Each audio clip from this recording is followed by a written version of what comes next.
تو ٹھیک ہے اپنے مذہب پر رہو، لیکن یہ معاہدہ ہے کہ اس میں دستخط کرو کہ تم مسلمانوں کے خلاف کوئی سازش نہیں کرو گے۔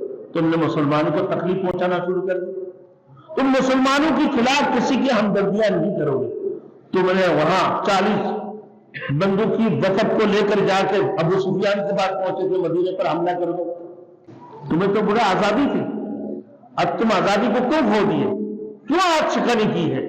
میرے دوستوں، اب کسی بھی ملک میں جب آزادی آپ کو رہنے کے لیے جینے کا آزادی دی جاتی ہے تو آپ ان کے ساتھ مل کے رہو گے نا بھائی۔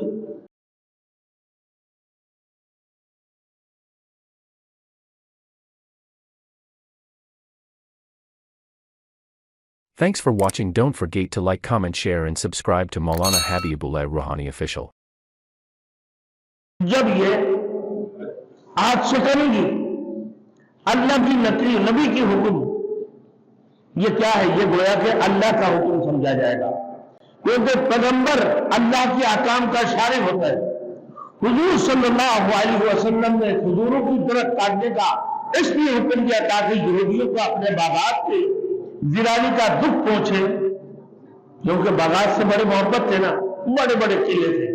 اس سے پہلے پچھلے جمعہ کو گزر چکے تھے کہ ان کی ایسے باغات اور ایسے قلعہ تھے کہ یہ خود بھی نہیں سوچ سکتے تھے کہ وہ وہاں سے نکل جائیں گے، اور تم لوگ بھی یقین نہیں کر سکتے تھے کہ وہاں سے وہ خود ہی نکل جائیں گے، بلکہ یہ اپنے ہاتھوں سے اپنے دروازے کی چوکھٹوں کو نکلنا شروع کر دیا، اپنے گھروں کی چھتوں کو نکال لی، اپنے ہاتھوں سے اپنے گھروں کو تباہ برباد کر دی، ویران کر دیا۔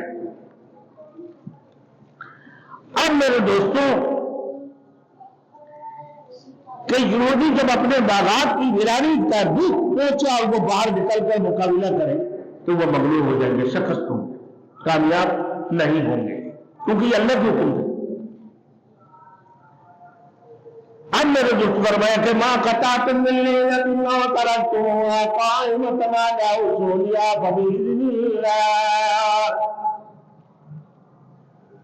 جو کاٹے ہیں تم نے کھجور کی درخت کیا چھوڑا ہے ان کو اپنی جڑوں پر پسند رکھو تم سے، اور تاکہ رسوا کرے اللہ تعالیٰ نے فرمانوں کو۔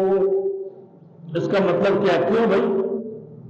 تاکہ اللہ رسوا کرے ان لوگوں کو، مغلوب کرے، یہ تباہ ہو گئے، یہ برباد ہو گئے، اللہ ان کو رسوا کریں گے، ذلیل و خوار کریں گے۔ تم لوگوں کو یہ موقع دیا، جمہوریت پہ رہنے کا کتنا بڑی بہترین موقع دیکھو گا، کسی بھی زبان کی ہو، آپ کسی بھی مذہب کی ہو میرے دوستوں، کسی سے بھی تمہارا تعلق ہو، تو آپ کیا کرو گے؟ کسی ملک میں رہو امن کے ساتھ، فتنہ کرنے کی اجازت نہیں ہے۔ اللہ کے رسول نے حکم دیا، یہودی ہو آپ لوگ تو ٹھیک ہے اپنے مذہب پر رہو، لیکن یہ معاہدہ ہے کہ اس میں دستخط کرو کہ تم مسلمانوں کے خلاف کوئی سازش نہیں کرو گے۔ تم نے مسلمانوں کو تکلیف پہنچانا شروع کر دی، تم مسلمانوں کے خلاف کسی کی ہمدردیاں نہیں کرو گے، تم نے وہاں 40 بندوقی وفد کو لے کر جا کے ابو سفیان کے پاس پہنچے تھے مدینے پر حملہ کر دو۔ تم نے کہا کہ بھائی تمہارے ساتھ بھی دیں گے، کہ بھائی ہم تمہارے ہمدرد ہیں، تم آ جاؤ، ہم مدینے میں جیسے تم حملہ کرو ہم تمہارے ساتھ دیں گے۔ مسلمانوں کو تکلیف بھی پہنچائی، ان کے ساتھ بھی دے رہے ہو، وعدہ خلافی کی، ہاتھ شکنی کی، پھر بلکہ اللہ کے رسول کو بھی ختم کرنے کی تم نے سوچ لی ہے۔ اب تمہارے یہاں پر رہنے کی اجازت نہیں ہے، نکل جائے یہاں سے، دفع ہو۔ اللہ کی طرف سے بھی حکم ہوا کہ اب انہیں گھیر لو چاروں طرف سے، ان کو قلعوں کی جو ہے نا محاصرہ کر لو۔ محاصرہ کرنے کے بعد میرے دوست ان کو بند کر دیا، اپنے قلعے کے اندر محدود کر دی۔ اب کافی یہ نکل بھی نہیں رہے، جنگ بھی نہیں کر رہے، جنگ کرو گے تو مغلوب ہو جاؤ گے، شکست کھاؤ گے۔ اب آ جاؤ تاکہ تمہارے گردن سے کاٹیں۔ اب وہ نکل نہیں گئے، اب قلعے کے اندر بیٹھے ہوئے۔ اللہ کے رسول نے حکم دے دی، فرمایا کہ بھائی ان کی کھجور کی درختوں کو کاٹو۔ وہ کھجور اجوا کھجور، برفانی کھجور اور قسم بقسم کی کھجور کی درختیں تھے۔ اللہ کے رسول نے جب حکم فرما دی ہے میرے دوستوں تو صحابہ اجمعین مبارک جگہ کے مقام پر کچھ کھجور کی درختوں کو کاٹنا شروع کر دی۔ اب یہ کہنے لگا کہ دیکھو کہ محمد رسول اللہ صلی اللہ علیہ وسلم لوگوں کو تو فتنہ سے اور فساد سے روکتے ہیں اور خود درختوں کو کاٹنا شروع کر دی، کیونکہ ان کے دل میں لگے ہیں بھائی تکلیف ہوگی، ان کی باغاتوں کا نقصان پہنچانے پر، تو اللہ رب العزت نے جواب دی ہے ما قطعتم من لینۃ او ترکتموها قائمۃ علی اصولها فباذن اللہ، یہ جو درختیں کٹے ہیں میرے دوستو، یہ جو چھوڑے ہیں، یہ اپنا مرضی سے نہیں ہوا، یہ بھی اللہ کی حکم سے ہوا، فباذن اللہ، اللہ کی حکم سے۔ کیوں؟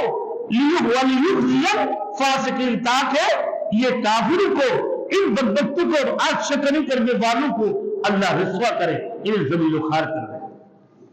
تمہیں تو بڑا آزادی تھی، اب تم آزادی کو کیوں کھو دیے؟ کیوں آج شکنی کی ہے؟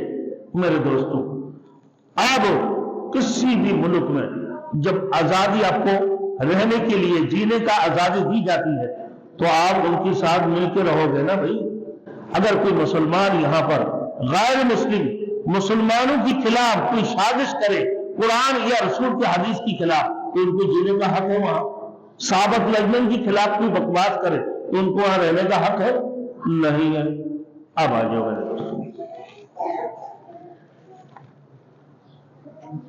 آگے اللہ رب العالمین رسول محمد صلی اللہ علیہ وسلم یا علماء کرام کی طرف سے اللہ کے رسول نے جو فتویٰ جاری فرمایا، اور صحابۃ الاجمعین فقیہین کی طرف سے میرے دوستوں جو فتویٰ ہے کہ بھئی یہ درختوں کو کاٹنا جنگ کی حالت میں کیا جائز ہے، باغات کو نقصان پہنچانا کیا جائز ہے؟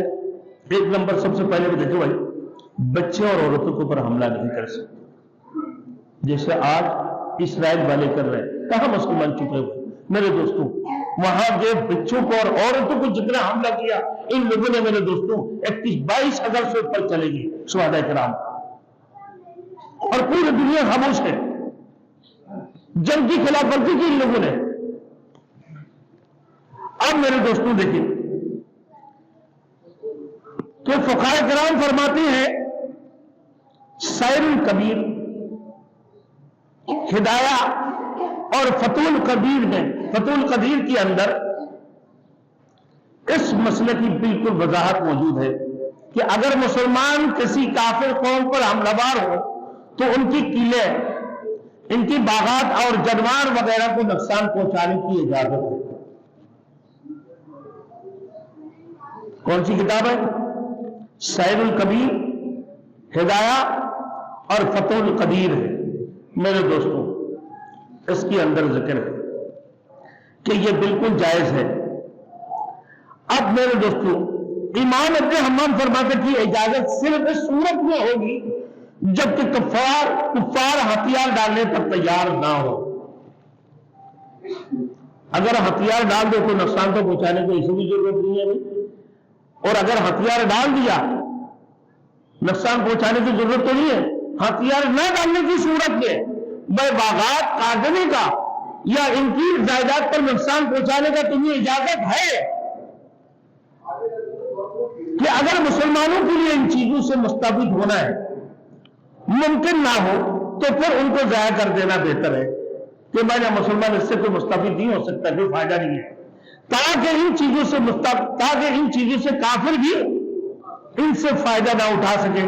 اگر کفار مغلوب ہونے جانے کا یقین ہو، یعنی ان کو شکست دینے کا آپ کو یقین ہے، تو آپ ان باغاتوں کو نقصان نہ پہنچائیں، کیونکہ یہ مال آپ کو ملنا ہے مال غنیمت کی حیثیت سے۔ اب مال غنیمت دیکھیں بھائی، اس میں دو چیزیں ہیں، ایک مال فائی ہے اور ایک مال غنیمت ہے، جو آپ لوگ میٹرک کی کتابوں میں پڑھے ہو اپنے اسلامیات کے اندر دیکھنا کہ بھائی مال فائی اور مال غنیمت دونوں کو انفال کہتے ہیں، دونوں کو انفال کہتے ہیں۔ اب مال فائی کس کو کہتے ہیں؟ جو بغیر جنگ کے، بغیر گھوڑے دوڑائے یا اونٹ چلائے بغیر، یعنی آپ کو اسے حاصل ہو جاتی، وہ لوگ چھوڑ چھاڑ کر بھگ جاتا ہے مسلمانوں کو دیکھ کر، ان کی دلوں کے اندر روب پیدا ہو جاتا ہے، جس کی وجہ سے یہ وعدہ کر لیتے کہ ہم جا رہے ہیں یہاں سے، ہمیں مارنا نہیں۔ بولے ٹھیک ہے بھائی، اب جلاوطن کے لیے تیار ہو گئے ہو؟ بولا ہاں، کہ جو لے سکتے ہو لے کے جاؤ، جتنا بھی تمہاری ہمت ہے تو لے کے، باقی چلا گیا، باقی سارے مال وہاں چھوڑ دیا۔ اب ان میں سے جو مال بچا ہے بغیر جنگ کی، اس کو کیا کہتے ہیں؟ مال فائی۔ آپ پھر جو جنگ کر کے جو حاصل کرتے ہیں میرے دوستوں، یعنی آپ نے تیر بھی چلائے ہیں، گھوڑے بھی دوڑائے ہیں، اوڑ بھی چلائے، ان سے جنگ کی ہے، پھر ان کو شکست دی ہے۔ شکست دینے کے بعد جو مال حاصل ہوتا ہے اس کو کیا کہتے ہیں؟ مال غنیمت۔ محنت اور قربانی کی بعد جو حاصل ہوتا ہے مال غنیمت ہے۔